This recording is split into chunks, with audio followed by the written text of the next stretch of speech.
तुमच्या बागेत देखील अशा प्रकारची समस्या जर आढळून येत असेल तर हा व्हिडिओ खास तुमच्यासाठी आहे.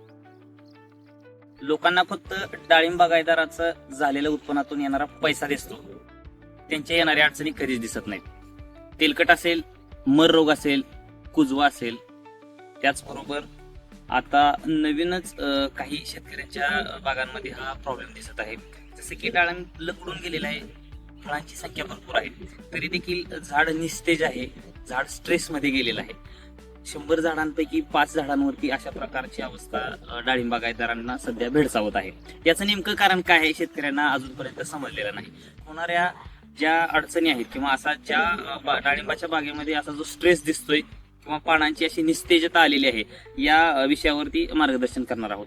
थोडक्यात सांगायचं झालं तर निमॅटोड, मुळांची वाढ थांबणं, झाडांवरती प्रमाणापेक्षा जास्त संख्या असणं, झाडांच्या पानांमध्ये सिलिकॉनची कमतरता असणं, झाडामध्ये सिलिकॉनची कमतरता असणं, या सर्व गोष्टींचा या ठिकाणी सारासार विचार केला तर अशा प्रकारची परिस्थिती ही या डाळिंब बागायतदारांची होते. याच्यासाठी काय करायचं आहे की ड्रीपमधून निमॅटोडसाठी वेलम प्राईम हे एक केमिकल ड्रीपमधून सोडायचं आहे आणि त्याचबरोबर ड्रीपमधून सिलिकॉनचा वापर वाढवायचा आहे, जे की क्वार्ट्स या नावाने मार्केटमध्ये उपलब्ध आहे.